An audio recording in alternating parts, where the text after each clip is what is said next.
अस्सलाम वालेकुम, my name is Khalil Ahmad. आज के लेक्चर के अंदर हम इलेक्शन एक्ट 2017 की chapter 10 offences, penalties and procedures को कवर करेंगे। स्टार्ट करते हैं सेक्शन 167 करप्ट प्रैक्टिस।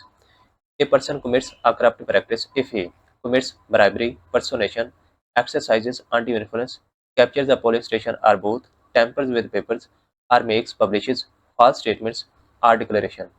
अगर कोई भी पर्सन इस तरह के ऑफेंसेस कमिट करता है तो वो करप्ट प्रैक्टिस का गिल्टी माना जाएगा।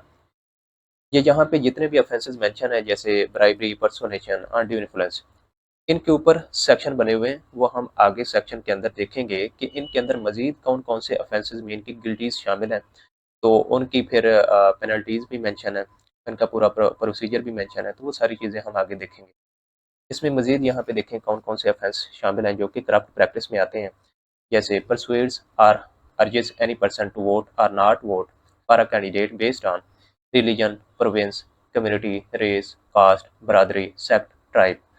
तो पाकिस्तान में इस तरह का सिस्टम है ना कि हमारे कुछ जो रिलीजियस जो हमारे डेमागोग्स होते हैं, जो कि रिलीजियस फिगर्स होते हैं, जो कि बहुत ज़्यादा मीन के कंजर्वेटिव होते हैं, वो कहते हैं कि आपने विमेन कैंडिडेट को वोट नहीं करना, या फिर बरादरी सिस्टम पे जो है ना वोट कास्टिंग होती है, किसी को रोका जाता है कि आपने वोट इसको देना है या इसको नहीं देना। तो ये भी अगर आप किसी को कंपेल कर रहे हैं, परसुएड कर रहे हैं, तो ये भी करप्ट प्रैक्टिस में आता है। Are gender disgender status causes or tries to cause any person waiting at the polling station to leave without voting। तो ये आपने जो है ना एक दफ़ा रीड कर लेना अच्छे से, मतलब मुश्किल नहीं है। अगर आप वैसे माइंड में आपके आता होगा कि करप्ट प्रैक्टिस क्या है, उसकी तो डेफिनेशन और होती है, लेकिन यहाँ पे देखें कि इसकी डेफिनेशन जो इस एक्ट के अंदर है वो डिफरेंट है। तो ये बेसिकली इनके अंदर डेफिनेशन ही बताएगी कि कौन कौन से ऑफेंसेस जो हैं वो करप्ट प्रैक्टिस में आते हैं। तो अब यहाँ पे फील तो यही होता है कि जो रिलीजियस बेस पे किसी को रोक रहा है तो वो तो ऐसे ही लगता है कि वो जस्ट रिस्ट्रिक्शन है, लेकिन इसमें वो करप्ट प्रैक्टिस है, वो जो ऑफेंस है। इसी तरह violets the provisions of section 132।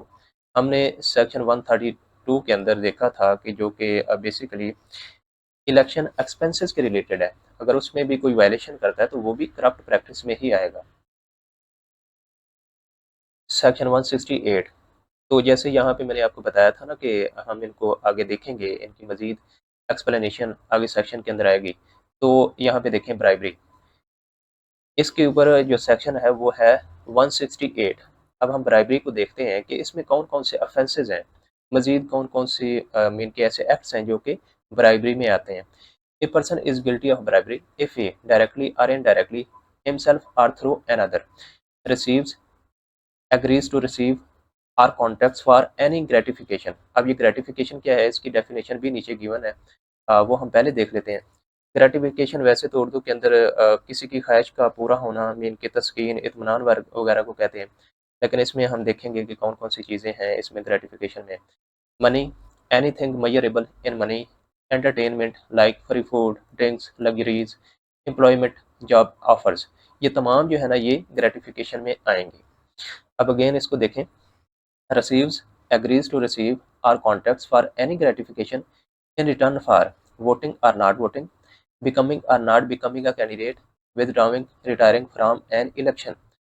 तो ये तो पाकिस्तान के अंदर बहुत आम है ना कि आप लोगों को जो है ना वो पैसों के जरिए, मतलब आप पैसे देते हैं और वोट खरीदते हैं।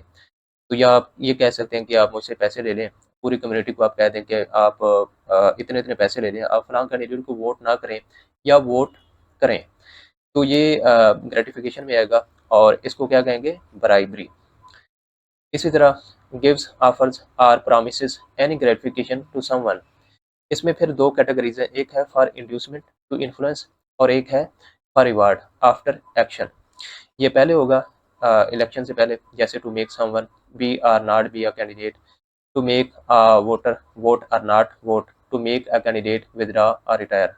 मीन कि किसी को आप इन्फ्लुएंस मतलब उसको फोर्स करते हैं, इन्फ्लुएंस क्रिएट करते हैं किसी के ऊपर कि आप कैंडिडेट बन जाएं या ना बने, या आप किसी को कहते हैं कि वोट करें या ना करें, टू मेक, या अगर आपने नॉमिनेशन पेपर वगैरह दे दिए हुए हैं, पहले जमा करवा दिए हैं, तो फिर आप उसको कहते हैं कि आप अपने नॉमिनेशन पेपर जो है वो विथड्रा करा लें, या आप पूरे इलेक्शन के अंदर से ही मतलब खुद को रिटायर करवा लें, आप दोबारा इलेक्शन लड़ी ना। तो ये सारे जो है ना इंड्यूसमेंट आते हैं में आते हैं, ये भी ग्रेटिफिकेशन ही है। और डायरेक्टली ये ऊपर कहाँ पे जाएगी, मतलब ये किसकी डेफिनेशन है, ये ब्राइबरी की है, आपने भूलना नहीं है। तो मजीद मतलब ये अफेंसेज हैं छोटे छोटे, उसके जो मेजर अफेंस है जिसको हमने जिसकी हम डेफिनेशन देख रहे हैं वो बेसिकली ब्राइबरी है। आ गया for reward after action, mean कि ये बेसिकली इलेक्शन के बाद की बात की जा रही है। Rewarding a person for being or not being a candidate, rewarding a voter for voting or not voting, rewarding a candidate for withdrawing or retiring. तो ये तमाम किसके डेफिनेशन हैं, ब्राइबरी के। आगे है personation, section 169, a person is guilty of personation. अब personation क्या है? अच्छा, ये सारी चीज़ें ना हम पिछले सेक्शन के अंदर कहीं ना कहीं इन चीज़ों को, इनके कॉन्सेप्ट देख चुके हैं। पर्सोनेशन मीन के प्रिटेंडिंग, आप किसी और का रूप धार के जो है वो किसी और के नेम से वोट करते हैं, वो पर्सोनेशन होगा। Like votes are applies for a ballot paper in the name of another person whether that person is alive, dead or even fictitious mean fake identity। तो ये तमाम जो ऑफेंसेस हैं, इस तरह के एक्ट्स जो हैं वो पर्सोनेशन में आते हैं। सेक्शन 170, अनड्यू इन्फ्लुएंस, मीन किसी को प्रेशराइज करना, किसी के ऊपर इन्फ्लुएंस क्रिएट करना, तो ये अनड्यू इन्फ्लुएंस कहलाता है। A person is guilty of undue influence if he directly or indirectly to induce mean persuade or force a person to vote not vote, offer candidacy mean की अपनी कैंडिडेंसी जो है ना, मतलब जो जिस सीट पे वो इलेक्शन लड़ रहा है वो कहता है कि आप मेरी जगह पे खुद को कैंडिडेट मुकर्रर करें। हो सकता है कि वो पर्सन उससे ज़्यादा जो है वो ज़्यादा पॉपुलर हो आवाम के अंदर, वो चाहता है कि मैं शायद इलेक्शन हार हार जाऊँगा, ये मेरी जगह पे जो है ना ये इलेक्शन में हिस्सा ले। तो अ, इससे ये होगा कि वो बंदा हो सकता है कमज़ोर हो, बाद में उससे मज़ीद काम लिए जाएँ इस तरह के, जो कि इल्लीगल हों। तो ये भी जो है अनड्यू इन्फ्लुएंस में आएगा। Like uses uses or threatens force violence or restrain, causes or threatens injury, damage, harm or loss, threatens divine displeasure or displeasure of any saint or पीर। हमारे माशरे के अंदर कुछ ऐसे पीर और ऐसे सेंट्स होते हैं जो कि जिनमें मुरीदैन के मतलब बड़ा उनका मुरीदैन के ऊपर इन्फ्लुएंस होता है, और मुरीदैन भी बेचारे काफ़ी ज़्यादा जो है ना ऐसे भोले भाले होते हैं कि अगर वो पीर उनको कह दे कि आपने फ़लाँ को वोट करना है, अगर आपने ना किया तो खुदा की तरफ से डिस्प्लेयर मीन कि अल्लाह ताला की तरफ से कोई आप पे अज़ाब आ सकता है, अल्लाह ताला नाखुश होगा। तो इस तरह से उनको थ्रेटन किया जाता है, खौफ दिलाया जाता है। तो ये भी जो है ना अनड्यू अनड्यू इन्फ्लुएंस में आता है। गिव्स और threatens any religious sentence, uses और थ्रेटन्स ऑफिशियल इन्फ्लुएंस और गवर्नमेंट पैट्रोनेज। पैट्रोनेज मीन कि जो गवर्नमेंट की जो सरपरस्ती होती है, उनका इन्फ्लुएंस जो है उनके ऊपर जो है वो जमाया जाता है, उनको मतलब थ्रेटन किया जाता है। Maligns the armed forces of Pakistan, prevent any woman or transgender person from contesting or voting. Does any of the above act because someone voted, did not vote, became a candidate, withdrew or retired? ये तमाम जो है ना ये undue influence में आते हैं। Directly or indirectly for the purpose above. Uses place of worship or religious site to canvass vote. Canvass कहते हैं कि कैंपेनिंग वोट, किसी को कन्विंस करना, किसी को मतलब ये वोटिंग के लिए एक मतलब एक तरह से उसको जो है ना फोर्स करना। फोर्स तो खैर नहीं कह सकते, यहाँ पे कैंपेन होता है कि आप उसको कहते हैं कि आप फलां को वोट करें। लेकिन इशू ये है कि वो वर्शिप प्लेस के अंदर है या किसी रिलीजियस साइट के ऊपर ये किया जा रहा है, जो कि गलत बात है। तो ये भी अनड्यू इन्फ्लुएंस में आएगा। Publishes or does anything, words, writing, signs, or visible acts that harm Islam, Pakistan's integrity, security or defense। तो ये सारे जो है ना ये अनड्यू इन्फ्लुएंस में आएंगे। बाय अबडक्शन, अबडक्शन मीन कि किसी को अगवा कर लेना। ड्यूरेस, इसका मतलब भी प्रेशराइज होना, प्रेशराइज मतलब किसी को प्रेशराइज करना, किसी को फोर्स करना, इसको ड्यूरेस कहते हैं। Or fraudulent method like prevents free voting by a voter, forces or persuade a voter to vote or refrain from voting. तो इसमें हमने हार्म का वर्ड पढ़ा है।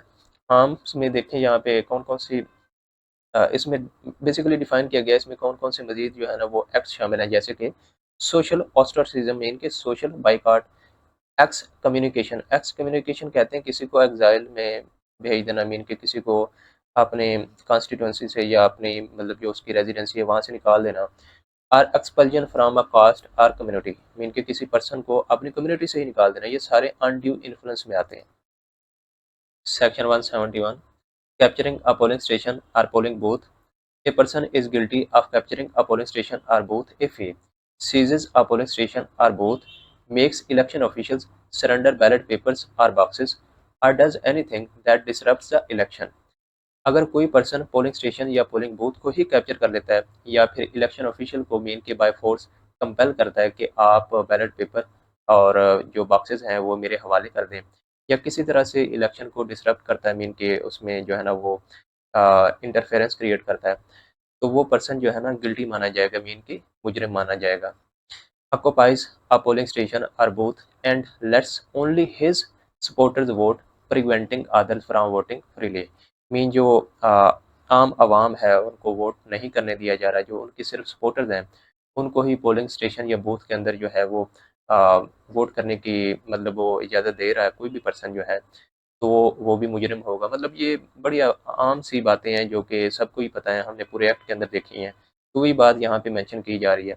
या कोई पर्सन जो है कोर्स मीन के फोर्स करता है, प्रेशराइज करता है, इंटिमिडेट्स, थ्रेटन करता है, इसका मतलब भी थ्रेटन ही होता है, खौफ दिलाना, किसी को डराना धमकाना, threatens any voter, preventing them from going to vote if working for the government or a corporation or a government controlled institution commits or aids any of the above activities to help a candidate election। ये तमाम भी मतलब अगर कोई government की तरफ से कोई काम कर रहा है, कोई मुलाजिम है, कोई कारपोरेशन है या गवर्नमेंट के कंट्रोल के अंदर कोई इंस्टीट्यूशन है, तो वो भी इसमें अगर कोई मदद करती है इन तमाम ऑफेंसेस के अंदर, तो वो भी capturing of a polling station और बोथ इसके गिल्टी माने जाएंगे, मीन के इस एक्ट के इस ऑफेंस के मीन के वो मुजरिम माने जाएंगे। तो इनकी बेसिकली सजाएं हैं वो आगे हम देखेंगे। Section 172 tampering with papers.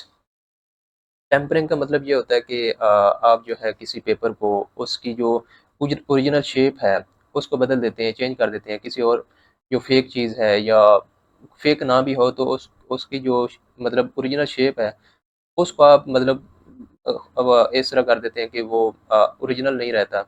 Mean कि आप उसको फॉर एग्जांपल हाथ में पकड़ के जो है बहुत ज़्यादा फ़ोल्ड कर दें, इतना फ़ोल्ड कर दें कि उसको अगर सीधा करें तो वो इस काबिल ना हो के रीड किया जा सके, वो भी टेम्परिंग ही होती है। A person is guilty of tampering with paper if he accepts as allowed in subsection 2, defaces or destroys any nomination paper, ballot paper or official mark on a ballot paper intentionally। वही बात जो मैंने बताई थी कि अगर आप उसकी शक्ल बिगाड़ देते हैं, उसको डिस्ट्रॉय कर देते हैं, चाहे वो नॉमिनेशन पेपर हो या बैलेट पेपर हो या ऑफिशियल मार्क वगैरह, तो ये टेम्परिंग विद पेपर का मुजरिम माना जाता है। Takes out any ballot paper from the polling station or put in any other ballot other than the one he is authorized to put in। तो वही मैंने कहा था कि इसमें एक तो ये हो गया कि उसका जो ओरिजिनल मतलब उसकी जो ओरिजिनल शेप होती है उसको बिगाड़ देना या उसको किसी और पेपर से रिप्लेस कर देना, वो भी टेम्परिंग ही होता है। मीन कि अगर आपको एक पेपर दिया गया बैलेट पेपर, आप जाते हैं जो भी एक बूथ वगैरह बना होता है वहाँ पे मार्क करने के लिए आपको दिया जाता है, लेकिन आप जेब से कोई और पेपर निकाल के जो है बैलेट बॉक्स के अंदर डाल देते हैं, आप मतलब गलत करते हैं ना, या ऐसा करते हैं कि एक बैलेट पेपर का जो है सॉरी बैलेट बॉक्स का जो जहाँ पे आपने बैलेट पेपर डालना है किसी और बैलेट बॉक्स के अंदर उसको मतलब आप डाल देते हैं। उसमें और भी बॉक्सेस होते हैं ना, जैसे हमने देखा था चैलेंज बैलेट बॉक्स है, फिर टेम्पर्ड होता है और भी काफ़ी ज़्यादा होते हैं, ये सारे जो है ना टेम्परिंग ही कहलाएंगे। Without authority supplies ballot paper to any person, destroys, takes, opens or interferes with any ballot box or packets of ballot paper used in the election, या breaks any seal affixed according to the act। ये basically जो election officials है ना उनसे ज़्यादा related है, जो आम पब्लिक है ना उससे रिलेटेड नज़र नहीं आता, जैसे ये destroys, takes, opens or interferes with any ballot paper or packets of ballot paper used in the election.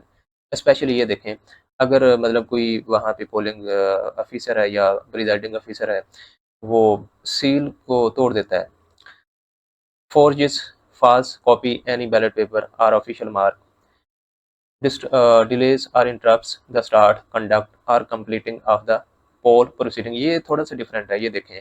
अब ये भी टेम्परिंग ऑफ पेपर की डेफिनेशन में ही आया हुआ है, उसका ही एक मतलब उसके ऑफेंस का ही एक पार्ट है।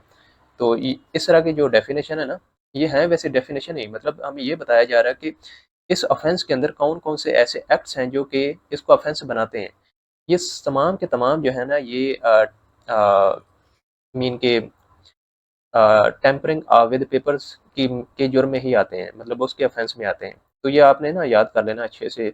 अब यहाँ पे देखें वैसे फ़ील होता है कि ये इसका पार्ट नहीं हो सकता, लेकिन ये इसका पार्ट है। इसकी सज़ा क्या है? Imprisonment up to 6 month, fine up to 1 lakh rupees or both. इनमें अकेले ये भी सज़ा दी जा सकती है या ये भी दी जा सकती है या ये दोनों भी दी जा सकती हैं। इसके अलावा in addition to any disciplinary action under section 55 by the commission. अगर कोई मतलब इलेक्शन ऑफिशियल है तो ज़ाहिर है उसके ऊपर ये जो डिसिप्लिनरी एक्शंस हैं वो भी अप्लाइड होंगे। सेक्शन 173 मेकिंग और publishing a false statement or declaration. A person is guilty if he makes, publishes, or submit a false or incorrupt statement declaration in any important matter, like about the personal character of a candidate or his relatives intended to harm or promote the election of a candidate unless he had reasonable belief it was true.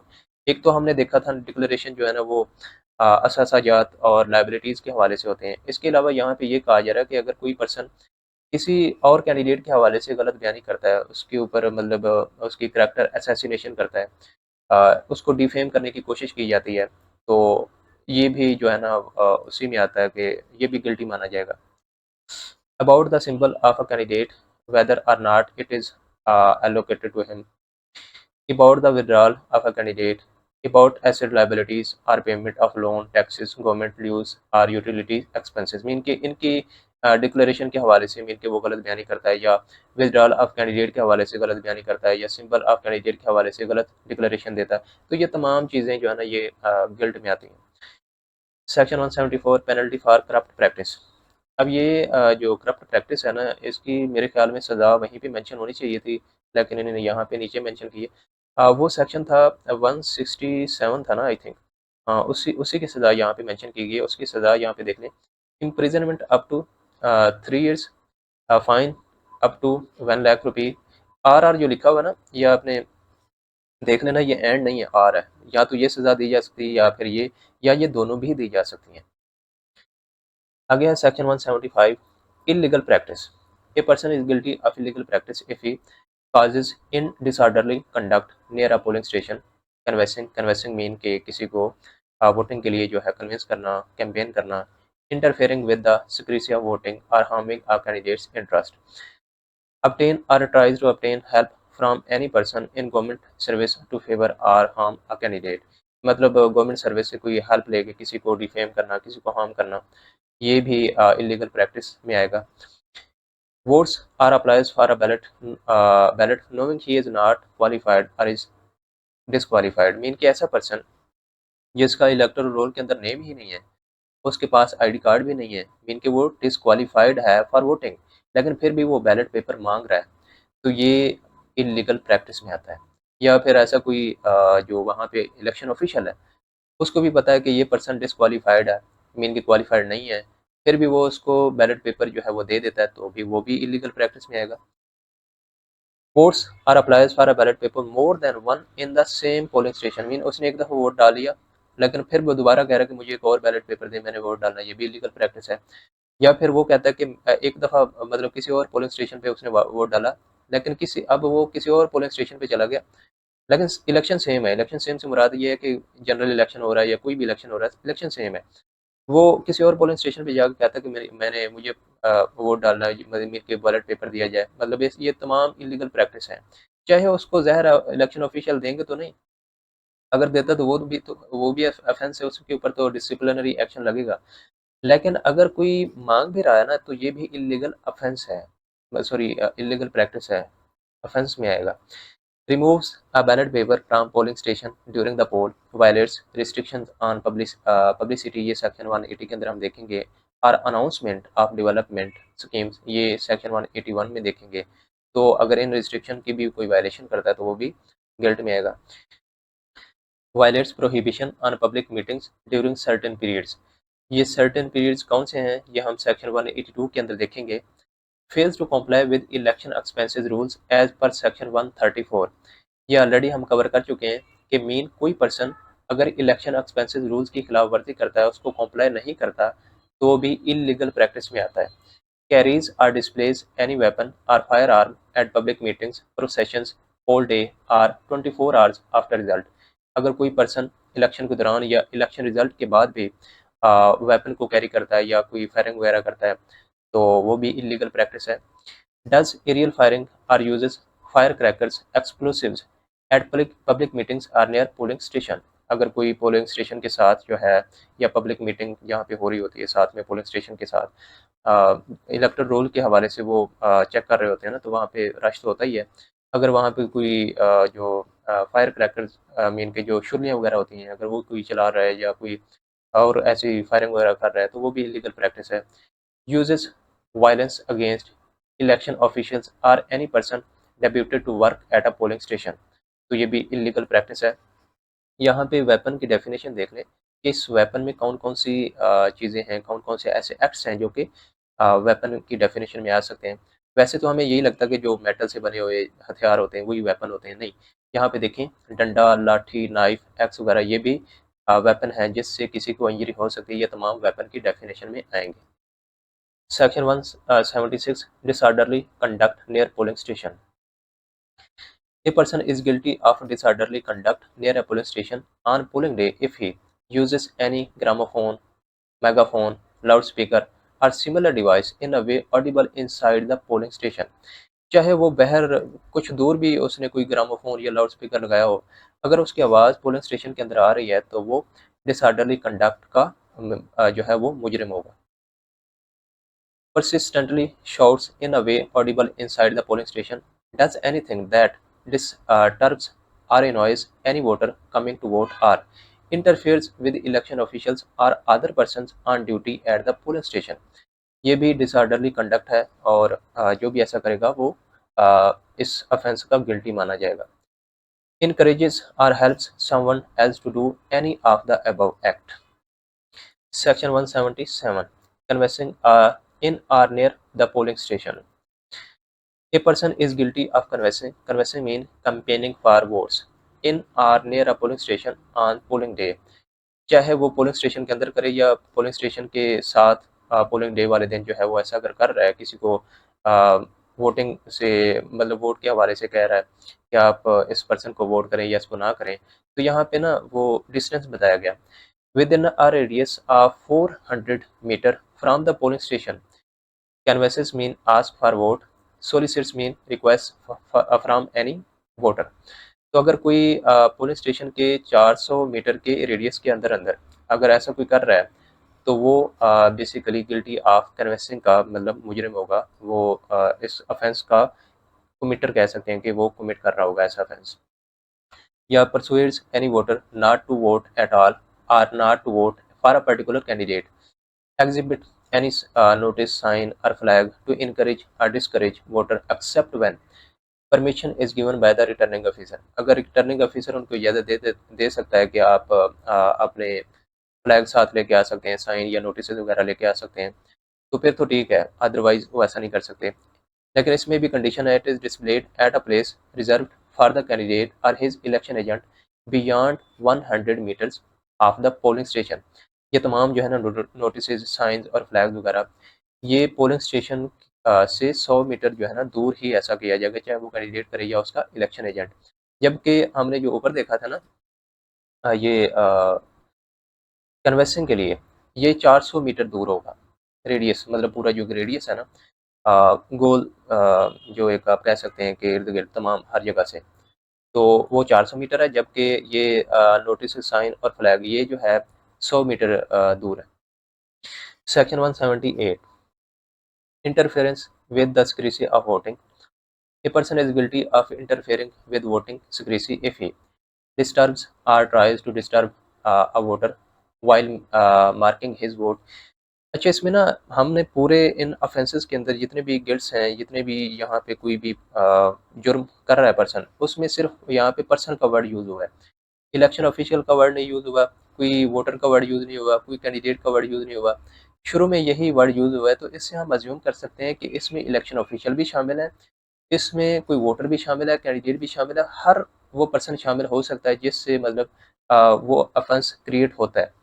तो वैसे वो explanation के अंदर हमें feel हो जाता है कि वो ऑफेंस बेसिकली कौन कर रहा होगा। यहाँ पे देखें, डिस्टर्ब्स और tries to disturb a voter while marking his vote. तो इसका मतलब ये है कि अंदर जो वहाँ पे ऑफिशियल्स हैं उनका रोल ज़्यादा हो सकता है कि वो ये ऑफेंस क्रिएट कर रहे हो, क्योंकि वहाँ पे तो सिर्फ लिमिटेड लोग ही जाते हैं जो एक पोलिंग बूथ होता है। तो वहाँ पे डिस्टर्ब तो वही कर सकते हैं ना, ये जो वहाँ पे ऑफिशियल्स होते हैं। In any way, gets or tries to get information about which candidate a voter is about to vote for or has already voted for। तो ये भी जो इलेक्शन ऑफिशियल्स हैं उन आई थिंक उनको ज़्यादा पता होता है, वो इन्फॉर्मेशन ले सकते हैं, या कोई और पर्सन ऐसा कर रहा है तो वो भी जो है इस एक्ट का जो है वो गिल्टी होगा। Shares or communicates such voting information with others at any time, takes or tries to take a photo of a marked ballot paper. ये जो है वोटर की बात हो रही है कि वो अगर कोई मोबाइल फ़ोन से या कैमरे से या किसी और डिवाइस से बैलेट पेपर की फ़ोटो लेना चाहता है तो ये भी जो है वो ऑफेंस है। In any other way reveals the secrecy of a vote। Section 179, adversely affecting the interest of a candidate। A person is guilty of adversely affecting the interest of a candidate if acting as a proposer or seconder or under a fake name he does something illegal which he is prohibited from doing, fails to do something required by law, makes a false or incorrect entry in any official form, signs the form with a fake or non-genuine signatures। तो इसमें basically ये कहा जा रहा है कि उसके जो प्रपोज़र और सेकेंडर होते हैं वो जानबूझ के कैंडिडेट की रेपुटेशन या उसके इंटरेस्ट के खिलाफ काम करते हैं, जिससे कैंडिडेट को नुकसान हो सकता है। तो इनमें से कोई भी वो अगर ये काम कर रहे हैं, मीन के does something illegal which is prohibited from law, fails to do something required by law, तो वो जो है adversely affecting the interest of a candidate के गिल्ट का शिकार होंगे, मीन के मुजरिम होंगे। Section 180, regulation of publicity. No political party can run a publicity campaign in a print or electronic media using public funds। यहाँ पे पब्लिक फंड मीन कि गवर्नमेंट के फंड है, कि गवर्नमेंट के फंड से कोई पब्लिक कैंपेन नहीं की जा सकती, चाहे वो प्रिंट या इलेक्ट्रॉनिक मीडिया हो। The election commission will decide the size of posters, handbills and pamphlets allowed for election canvassing। canvassing mean ये जो इलेक्शन कैंपेन की जाती है, रैलीज होती हैं, फिर पोस्टर लगाए जाते हैं जो पॉलिटिकल पार्टीज करती हैं, उनके जो साइजेस होंगे ना पोस्टर के, हैंडबिल्स के और पम्फलेट के, वो इलेक्शन कमीशन डिसाइड करेगा कि उसका क्या साइज होना चाहिए।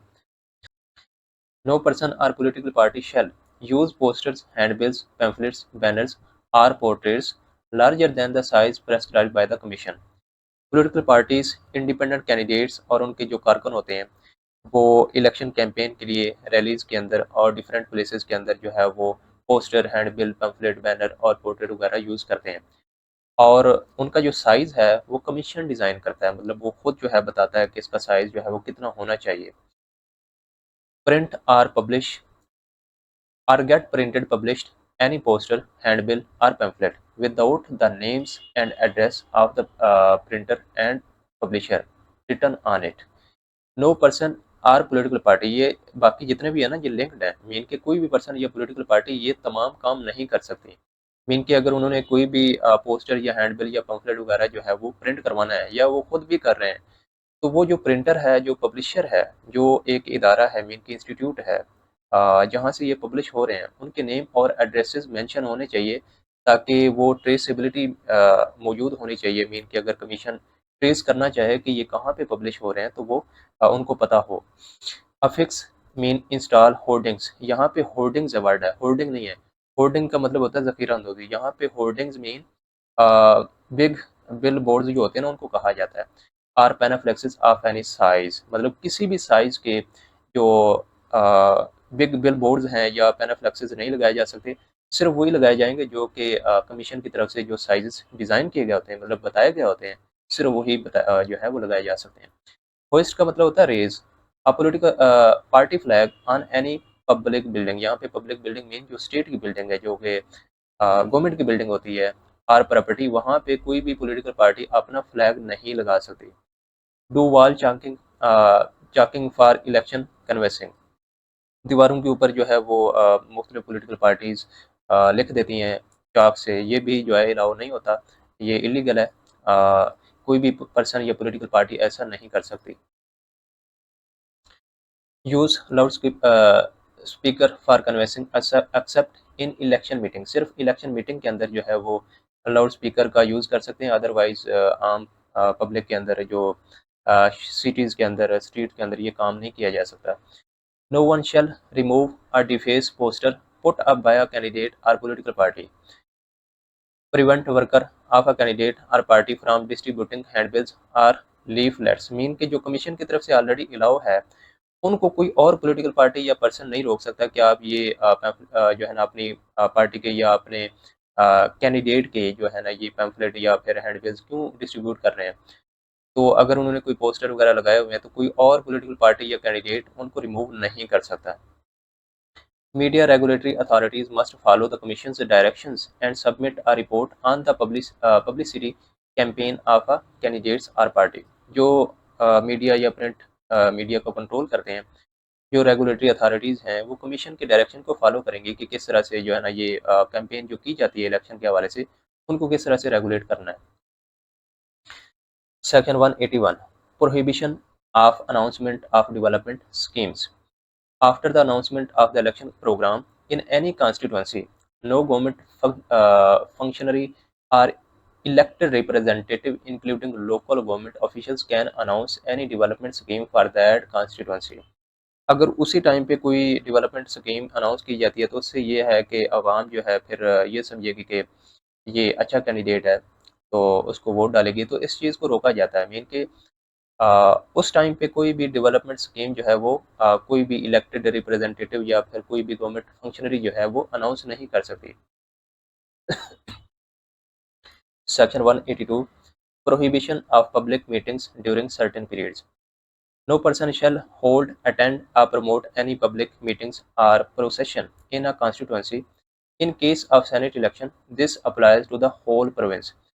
तो वो रिस्ट्रिक्शन जो है ना यहाँ पे बताई गई है basically. This restriction applies during the 48 hours before polling day until midnight after polling end in that constituency or province.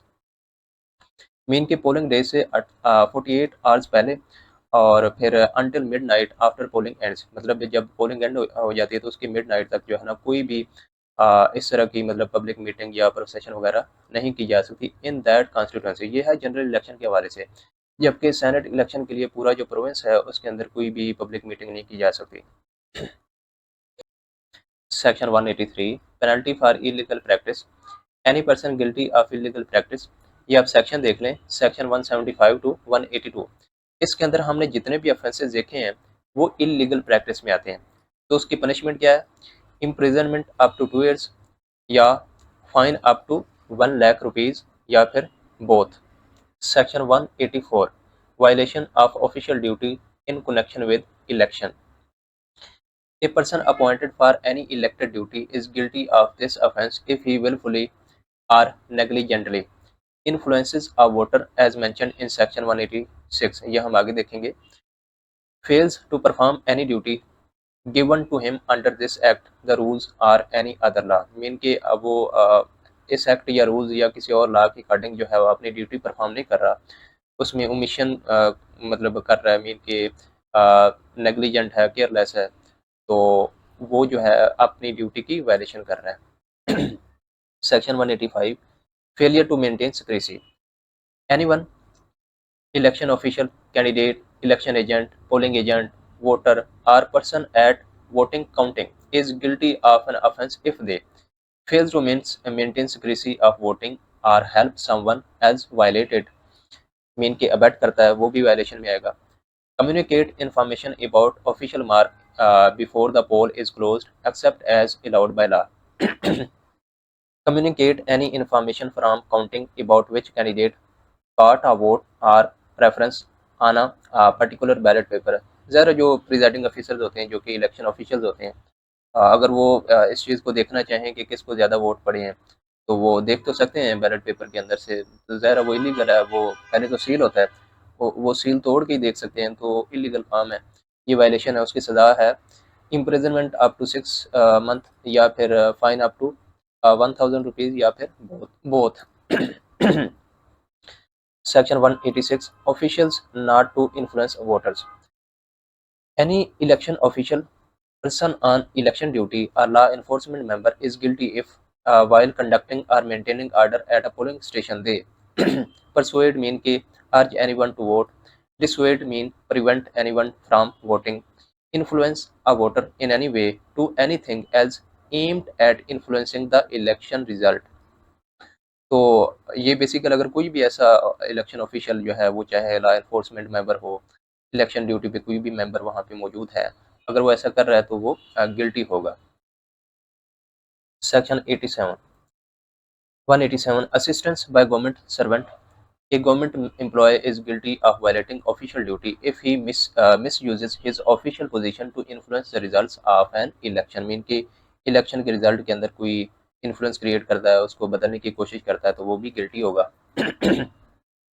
Section 188 penalty for violation of official duty. Any election official or person on election duty guilty under section 184, 186 और 187 उन सब की जो punishment है ना इनके under जो हमने देखा पिछले 3 सेक्शन के अंदर तो उसकी जो सज़ा है वो इम्प्रिजनमेंट अप टू 2 इयर्स या फिर फाइन अप टू 1 लाख या फिर both. Section 189 enrollment as voter more than once. If a person is enrolled on electoral roll more than once in the same or different area, or if any registration officer knowingly enrolls a person more than once, this shall be punished with.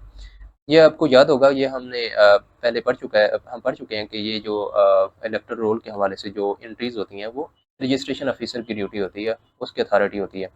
चाहे वो person जो है खुद मतलब ऐसी हरकत कर रहा है या फिर रजिस्ट्रेशन ऑफिसर ऐसा करता है, हालांकि उसको पता था कि इस पर्सन का नेम जो है किसी और कॉन्स्टिट्यूंसी के अंदर मीन की इलेक्टोरल रोल के अंदर ऑलरेडी है, लेकिन उसको किसी और इलेक्टोरल रोल के अंदर 2 दफ़ा मतलब डाल देता है या एक ही कॉन्स्टिट्यूंसी के अंदर 2 दफ़ा उसका नेम ऐड कर देता है। तो उन दोनों की पनिशमेंट जो है ना वो इम्प्रिजनमेंट अप टू 6 मंथ या फिर 1 लाख रुपये या फिर बोथ। Section 190 cognizance and trial. Any offence under this chapter shall be tried by the session judge. इस चैप्टर के अंदर हमने जितने भी ऑफेंसेस कवर किए हैं उनके ट्रायल, उनकी प्रोसीडिंग्स सेशन जज के सामने कंडक्ट होंगी। An aggrieved person may appeal within 30 days to the high court which will be heard by the division bench. अगर कोई पर्सन सेशन जज के डिसीजन से अग्रीव फील करता है तो वो पर्सन 30 दिन के अंदर अंदर हाई कोर्ट को अपील दायर कर सकता है, और ये जो अपील है वो हाई कोर्ट की जो डिवीजन बेंच होती है, आपको पता है कि वो हर डिवीजन के अंदर होती है, तो वो जो बेंच है वो उस अपील को सुनेगा। Proceedings for corrupt or illegal practice can start from a complaint by a person or the commission. Mean corrupt और इलीगल प्रैक्टिस के खिलाफ जो प्रोसीडिंग्स होनी है उनके हवाले से कंप्लेंट जो है कोई भी पर्सन कर सकता है या कमीशन खुद भी कर सकता है। If a person's complaint is false, made in bad faith or with an ulterior motive, the complainant may face punishment. तो इंटीरियर मोटिव मीन के कोई सीक्रेट प्रोपेगेंडा या कोई कंप्लेनेंट मीन के जो कंप्लेन कर रहा होता है उसकी कंप्लेंट जो है वो फॉल्स हो, मतलब बैड फेथ के साथ जो है उसने कंप्लेन की हो, किसी को वैसे उसने उससे मतलब कोई एनिमिटी हो तो उसके खिलाफ वैसे वो कंप्लेन करना चाहता हो तो उसकी सज़ा होगी। उसकी सज़ा 6 मंथ इम्प्रिजनमेंट या फिर 50,000 फाइन या बोथ दोनों हो सकते हैं। The Election Commission may direct that a summary trial mean quick trial of offences under this act shall be conducted as per chapter 20 of the Criminal Procedure Code 1898.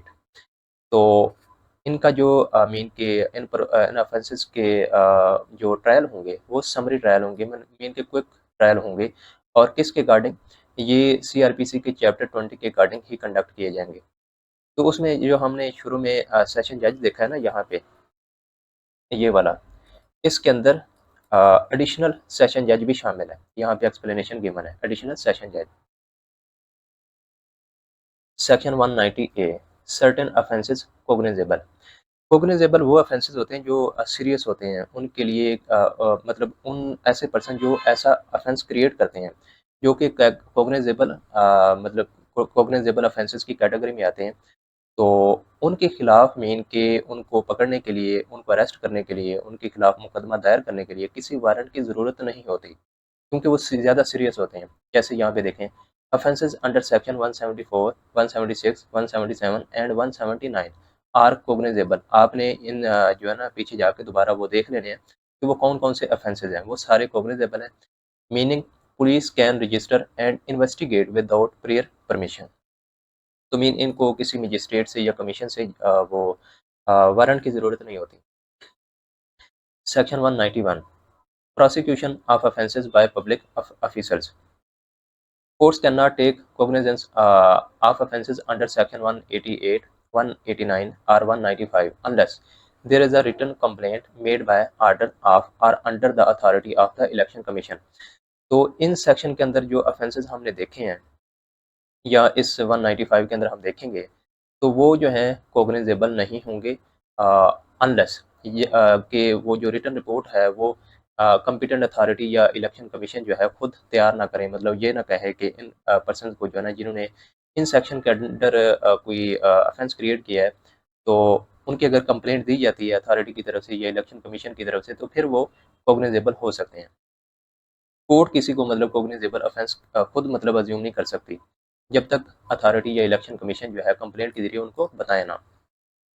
The Commission can conduct an inquiry or prosecution if it believes such an offence has occurred. These offences are exclusively tried by the Court of Session where the offence happened.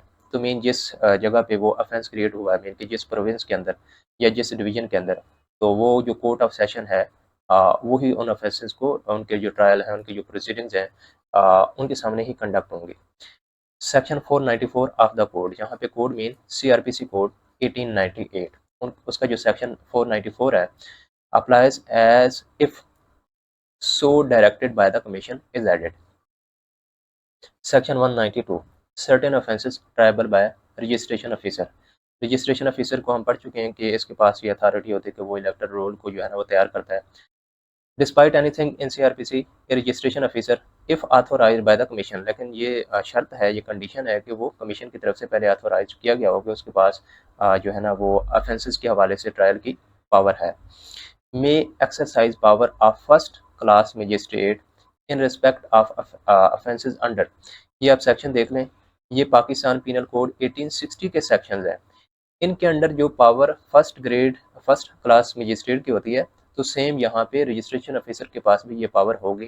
तो ये section आपको याद करने की ज़रूरत नहीं है, सिर्फ आप इतना याद कर लें कि पाकिस्तान पीनल कोड 1860 के अंडर जो फर्स्ट क्लास मजिस्ट्रेट के पास पावर होगी इन सेक्शन के अंडर, तो वही पावर जो है रजिस्ट्रेशन ऑफिसर के पास होगी to trial such offences, take cognizance of such offences and try them summarily under chapter 20 of CrPC. इसके पास भी सेम जो चैप्टर 20 के हवाले से जो पावर है टू ट्राई समैरिली मतलब इंक्वायरी या ट्रायल वगैरह, तो वो रजिस्ट्रेशन ऑफिसर के पास भी है। तो मतलब जो कॉग्निजेबल ऑफेंसेस हैं उनके समरी ट्रायल ये कर सकता है। Section 193 certain offences triable by authorised officers. An officer, civil, criminal, armed forces, election duty authorized by the Commission can exercise powers of a magistrate of first class for personation or capturing polling stations both under section 174। Mean कि ये जो offences हैं जैसे पर्सोनेशन, capturing, polling station both, ये cognisable offences हैं, mean के serious offences हैं। तो कमीशन जो है किसी भी ऑफिसर को, चाहे वो सिविल, क्रिमिनल, आर्म्ड फोर्सेस या कोई इलेक्शन ड्यूटी जो ऑफिसर्स होते हैं जो कि पोलिंग स्टेशन पे अपॉइंटेड होते हैं, उनको ये फर्स्ट क्लास मजिस्ट्रेट की पावर दे सकता है। तो उनके पास ये पावर है कि वो सीआरपीसी मीन के कोड ऑफ क्रिमिनल प्रोसीजर 1898 के जो सेक्शन 190 है उसके अंडर इन ऑफेंसेस के नोटिस दे सकते हैं जो कि कॉग्निजेबल होते हैं, और इनको सीआरपीसी के चैप्टर 20 के अकॉर्डिंग ही जो है समैरिली इनके ट्रायल कंडक्ट कर सकते हैं। Section 194 powers of a police officer. A police officer may arrest without warrant any person who commits personation or an offence under section 183 जो कि इलीगल प्रैक्टिस के हवाले से है, if the presiding officer direct the arrest. Mean के polling station पे अगर कोई पर्सन पर्सोनेशन कर रहा है तो मीन कि आपको पता है कि पोलिंग स्टेशन पे जो हाईएस्ट अथॉरिटी होती है वो प्रिजाइडिंग ऑफिसर की होती है। तो उसको अगर पता चल जाता है कि ये पर्सन जो है पर्सोनेशन कर रहा है या फिर कोई और पर्सन जो है वो सेक्शन 183 के अकॉर्डिंग इलीगल प्रैक्टिस कर रहा है, तो प्रिजाइडिंग ऑफिसर जो है पुलिस ऑफिसर को ये डायरेक्शन दे सकता है कि आप इस पर्सन को जो है वो अरेस्ट कर लें। तो पुलिस ऑफिसर विदाउट वारंट उस पर्सन को अरेस्ट कर सकता है। commits any offence at the polling station while being removed by the presiding officer। अगर प्रिजाइडिंग ऑफिसर किसी वोटर को मीन के किसी भी पर्सन को पोलिंग स्टेशन से रिमूव करता है, तो वहाँ पे फिर भी वो वहाँ पे मौजूद रहता है, मीन के ऑफेंस क्रिएट करता है, तो पुलिस ऑफिसर जो है उस पर्सन को अरेस्ट कर सकता है। तो यहाँ पे अरेस्ट की पावर बताई गई है कि पुलिस ऑफिसर अरेस्ट कर सकता है। उसके अलावा यहाँ पे देखें मजीद पावर कौन सी है, क्लास बी में देखें, removes notices, signs, banners or flags put up in violation of section 177 conversing near the polling station। तो मीन अगर कोई पर्सन सेक्शन 177 की वायलेशन करते हुए कोई नोटिस, साइन, बैनर या फ्लैग वगैरह लगाता है जो कि पोलिंग स्टेशन की जुरिस्डिक्शन के अंदर आ रहा है, मीन कि उसकी हदूद में आ रहा है, तो पुलिस ऑफिसर उनको रिमूव कर सकता है। seize any instrument apparatus used in violation of section 176 like loud speaker वगैरह जो हैं उनको सीज कर सकता है, पकड़ सकता है। Section 195 information not to be divulge. Divulge कहते हैं किसी चीज़ को रिवील करना, मतलब कोई सीक्रेट चीज़ होती है तो आप जो है वो उसको एक्सपोज कर देते हैं। ये बेसिकली जो इलेक्शन ऑफिशियल्स होते हैं ना, जो ड्यूटीज दे रहे होते हैं, ज़ाहिर है उनके पास ही ज़्यादा इन्फॉर्मेशन होती है कि इलेक्शन के हवाले से, अगर वो रिवील कर दें तो ये उनके बारे में है। Any person is guilty if he as an employ of the election commission publishes or shares any information data obtained during service without commission's permission. Mean कि अगर कोई इन्फॉर्मेशन है, जैसे कि उनको पता ही होता है, अगर वो इन्फॉर्मेशन निकालना चाहें कि पहले मतलब बतला दें कि जैसे उनके पास जो बैलेट बॉक्सेस होते हैं उनको अगर वो देख देख लें, ज़ाहिर है वो परमिशन तो नहीं होती, अगर वो देख लें कि किसको वोट ज़्यादा पड़े हैं, मतलब अभी तक इलेक्शन पोल जो है वो जारी हो, तो इन्फॉर्मेशन वो लीक कर दें विदाउट कमीशन परमिशन, तो ये गिल्टी होगा बंदा, वो जो जो भी करेगा। breaches the security or integrity of information data in the electoral roll database। तो जो इलेक्टोरल रोल डेटाबेस के अंदर एक सिक्योरिटी होती है, इंटेग्रिटी को इंटैक्ट करना होता है, अगर कोई भी एम्प्लॉय जो है उसको ब्रीच करता है तो वो पर्सन भी गिल्टी होगा।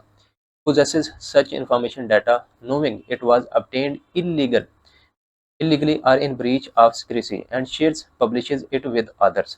मीन कि अगर किसी पर्सन ने कोई इन्फॉर्मेशन ली, डाटा जो है हासिल किया, वो भी इलीगल तरीके से, चलो ठीक है उसने तो हासिल कर लिया, लेकिन वो इसको आगे पब्लिश कर देता है, शेयर कर देता है, वो पर्सन भी जो है ना वो इस एक्ट का जो है वो गिल्टी होगा। मिस यूजेस और abuses electoral roll data in any way. तो उसकी यहाँ पे पनिशमेंट बताई गई है कि उसकी पनिशमेंट है 1 year imprisonment or fine up to 1 lakh rupee or both। Section 196 offences punishable under Pakistan Penal Code। If any person commits the following acts at a polling station or polling booth, he shall be punished under Pakistan Penal Code। तो इसमें जो ऐसे acts हैं जो कि penal code के अंदर जो है उनकी सज़ाएं मेंशन है, तो यहाँ पे सज़ा जो है वो मेंशन नहीं की गई। तो जैसे अटैक है, अगर अटैक कोई पर्सन कर रहा है किसी की बिल्डिंग पे, अगर कोई अटैक करता है किसी के घर पे अटैक करता है, तो सेम अगर पोलिंग स्टेशन या बूथ पे भी अटैक करेगा तो जो अटैक वहाँ पे उसकी जो सज़ा दी गई है, यहाँ पे भी पीनल कोड के गार्डिंग उसको वही सज़ा दी जाएगी। Causes or attempts to cause injury to a person or damage to public property at the polling station. तो सेम अगर कोई वैसे नॉर्मल हालात में किसी को कोई पर्सन इंजर करता है या डैमेज करता है किसी की प्रॉपर्टी को या पब्लिक प्रॉपर्टी को, तो उसकी जो सज़ा पाकिस्तान पिनल कोड में मेंशन है, यहाँ पे भी उसको वही सज़ा दी जाएगी। इसी तरह display or uses weapons, disturbs polling proceedings or harass voters to leave without voting, snatches or tries to snatch ballot boxes or ballot papers, kidnaps or attempts to kidnap the presiding officer or polling staff, commits any other act at the polling station punishable under the penal code। तो ये सिर्फ जितने भी act हमने यहाँ पे देखे हैं जो अफेंसेस हैं, इनकी जो पनिशमेंट है वो पाकिस्तान पिनल कोड 1860 के अकॉर्डिंग जो है उस अफेंडर को दी जाएगी। In such cases the presiding officer must make a written report to the returning officer. The returning officer will refer the matter to the head of the district police for FIR registration against the offender. तो polling station पे highest authority किसकी है? Presiding officer की। ये एक written report भेजेगा RO को, फिर आरओ जो है वो हेड ऑफ डिस्ट्रिक्ट पुलिस को जो है ना वो मैटर रेफर कर देगा। वो उस ऑफेंडर के खिलाफ फिर एक रजिस्ट्रेशन जो है एफआईआर जो है वो एक रजिस्टर कर देगा। The head of district police shall send a copy of the FIR to the court of competent jurisdiction and submit periodical investigation process progress report to the provincial election commissioner। तो फिर आगे जो है head of district police की जिम्मेदारी है, उसने एक तो जो है ना एफआईआर की copy competent court of competent jurisdiction उसको भेजेगा, जो भी एक डिवीजन के अंदर या डिस्ट्रिक्ट के अंदर जो एक कोर्ट होती है वहाँ पे भेजेगा।